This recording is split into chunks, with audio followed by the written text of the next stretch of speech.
আসসালামু আলাইকুম। শিলনা লাইফস্টাইলে আপনাদের স্বাগতম। আমার নতুন চ্যানেলে আপনাদের সকলকে আমি স্বাগতম জানাই। সকলের প্রতি আমার ভালোবাসা, শ্রদ্ধা জানাই। আজ আপনাদের জন্য নিয়ে আসলাম একদম কিভাবে ঘরে বসেই এই জলপাইয়ের আচার তৈরি করে নিতে পারবেন, সেটি আজকে শেয়ার করছি। কারণ আমি কি কাজ করি সেটি আপনাদের সাথে শেয়ার করব। এজন্য হলো আজকে এই ভিডিওটা নিয়ে আসলাম। যেহেতু আমি আজকে আচার বানাইতেছি, এজন্য আপনাদেরকে ভাবলাম দেখাই নেই আচারটা। আমি এখানে হাফ কেজি পরিমাণ আচার জলপাই নিয়েছি। আপনারা কিন্তু জলপাইয়ের পরিমাণটা বাড়িয়ে কমিয়ে দিতে পারেন। আমি এখানে জলপাইগুলো একটু সিদ্ধ করে নিচ্ছি। আরেকভাবে আচার বানাতে পারবেন। জলপাইগুলো কিন্তু ঘরে এনে দিয়ে রেখে দিলে কিন্তু একাই পেকে যায়। সেটাও আপনি একটু হাতে একটু গালায় নিতে পারেন। আমি এখন একটু জরুরিভাবে দরকার, আচারটা আমার মেয়ের কলেজের প্রয়োজন, তাই আমি খুব দ্রুত আচারটা একটু সিদ্ধ করে তারপরে হলো আমি বানিয়ে নিলাম। এইভাবে বানিয়ে নিতে পারেন যদি আপনার ইম্পর্টেন্টভাবে না লাগে। কারণ হচ্ছে আমার মেয়ের কলেজে হলো আচার দিতে হবে, আরও অন্য যে যেগুলো থাকে সব কিছু দিতে হবে। তার জন্য ভাবলাম আচারটা আমি বানিয়ে, তাই আমি বললাম যে আচারটা আমি নিজেই বানিয়ে দিতেছি, তোমার কোনো টেনশন নাই। তারপর আচারটা আমি বানিয়ে দিলাম, তাই ভাবলাম আপনাদের সাথেও শেয়ার করি আচার বানানোটা। তারপরে এখানে কয়টা শুকনো মরিচ, 2-3 টুকরা দারচিনি, 3টা এলাচ, 1 টেবিল চামচের মতো হলো নিলাম পাঁচফোড়ন। পাঁচফোড়নটা তো অবশ্যই দিবেন, এটা আচারের জন্য খুবই ভালো আর ঘ্রাণটা বেশি হয়। পাঁচফোড়ন দিলে আচারের ঘ্রাণ খুব বেশি হয়। তারপরে এখানে দিলাম হচ্ছে আমি সরিষার তেল নিয়েছি 250 গ্রামের একটু কম, প্রায় 250 গ্রামের থেকে একটু কম হবে, কিন্তু সরিষার তেলটা একটু বেশি দিবেন। এই আচারে যদি তেল বেশি হয় তাহলে এটা আপনারা অনেক দিন রেখে খেতে পারবেন। তাই ভাবলাম আপনাদের সাথে আমি এভাবেই শেয়ার করে নিই। আচারটা কিন্তু খেতে মাশাআল্লাহ অনেক মজা হয়েছে। তারপরে এখানে দেশাল ছোট ছোট রসুন আছে, সেই রসুনের কোয়াটা আপনারা অনেকগুলো একদম ছিলে তারপর দিয়ে দিবেন, কারণ আচারে যদি একটু রসুন দেন খেতে অনেক ভালো লাগে।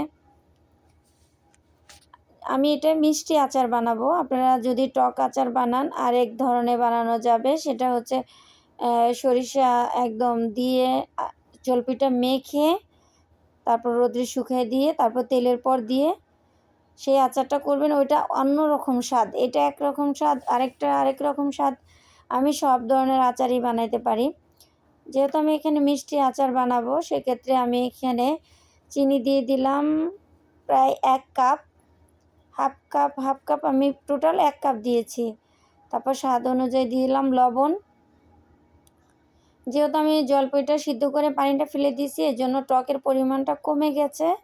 এখানে চিনিটা খুবই কম লাগবে, বেশি একটা লাগবে না, একটু টক মিষ্টি হবে, টক ঝাল মিষ্টি এভাবে বানাবেন।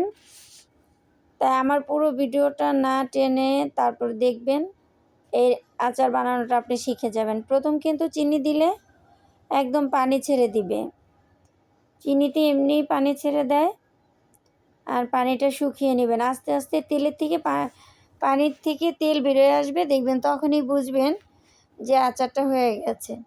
এখানে আমি কিছু রসুনের কোয়া দিয়েছি, সেটা আসলে ভিডিওটা আমি অন করতে ভুলে গেছি, এজন্য আপনাদেরকে দেখাতে পারি নাই। আমি এখানে কিছু রসুন দিয়েছি।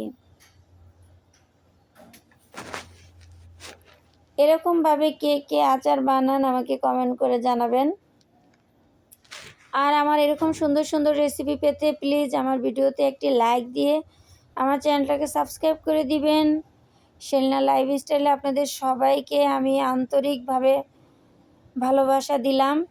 সবাই আমার লাইফস্টাইলে যুক্ত হয়ে যাবেন, যেন আমি আরও সুন্দর সুন্দর আমার লাইভে যা হয় আমি সেটা আপনাদের সাথে তুলে ধরতে পারি। আমাকে সাপোর্ট করবেন। তারপর আমি যে মশলাটা ভেজে নিয়েছিলাম সেটা হলো আমি এখন দিয়ে দিলাম।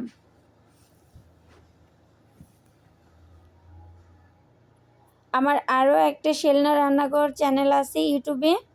আপনারা যদি চান যে দেখার জন্য আচার মানে আপনাদের যে কোনো রান্না, আমার ইউটিউবে আমার শেলনা রান্নাঘর সেই চ্যানেলে আপনারা দেখে নিতে পারবেন। এখানে আমি 1 টেবিল চামচের মতো দিয়েছি হলো সরিষা বাটা। কারণ সরিষা বাটাটা তেলের পর দেই নাই এই কারণে, যদি তেলের পর আমি প্রথম দেই তাহলে একটু তিতে তিতে লাগবে এখন। এজন্য আমি আচারের উপরেই সরিষা বেটে দিয়ে দিলাম। এটার যে কী সুন্দর একটা ঘ্রাণ! এইভাবে আচারটা বানাবেন, দেখবেন আপনার পরিবারের লোকজন অনেক পছন্দ করে খাবে। তারপর বেশ সময় নিয়ে আচারটা একটু লাড়াচাড়া দিয়ে একদম পানিটা যেন একটু আচারের গায়ে লেগে না থাকে। যখনই দেখবেন সম্পূর্ণভাবে তেল বেরিয়ে আসছে, তখনই আপনি বুঝে নেবেন যে আচারটা সম্পূর্ণভাবে হয়ে গেছে।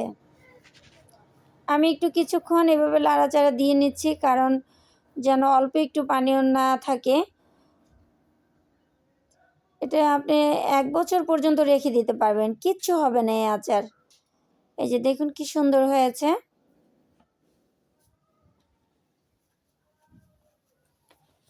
একটু ভাজা ভাজা করে আমি আচারটা নামিয়ে নিব। একটু সময় তো লাগবেই, আচার বানাতে নিম্নত আধা 1 ঘন্টা তো লাগেই, যেটা আমরা আসলে ভিডিওতে অত দেখানো যায় না। সর্বোচ্চ 6 থেকে 7 মিনিটের ভিডিও দিলেই তাই অনেক বড় হয়ে যায়। চেষ্টা করি যতটুকু না দেখালেই নাই, সেতটুক দেখি আপনাদেরকে দেখাই। দেখুন আচারের কালারটা কত সুন্দর হয়েছে। আসলে ফোনে কালারটা কেমন হয়েছে তার চেয়েও বেশি সুন্দর হয়েছে বাস্তবে। এই যে এখন খুব সুন্দর মতো আচারটা দেখুন একদম প্যানের সাথে একদম জড়িয়ে যাচ্ছে। তার মানে আচারটা সম্পূর্ণভাবে হয়ে গেছে। আমি আর 1 মিনিট 2 মিনিট লাড়া দিয়ে আমি নামিয়ে নিব। আচারটা সম্পূর্ণভাবে তেল বেরিয়ে আসছে। এই যে এখন আমি নামিয়ে নিলাম। দেখুন মাশাআল্লাহ কত সুন্দর কালার হয়েছে। এই আচারটা আপনার পরিবারের সাথেও আপনি শেয়ার করতে পারেন এবং তাদেরকেও আপনি গিফট করতে পারেন। আল্লাহ হাফেজ।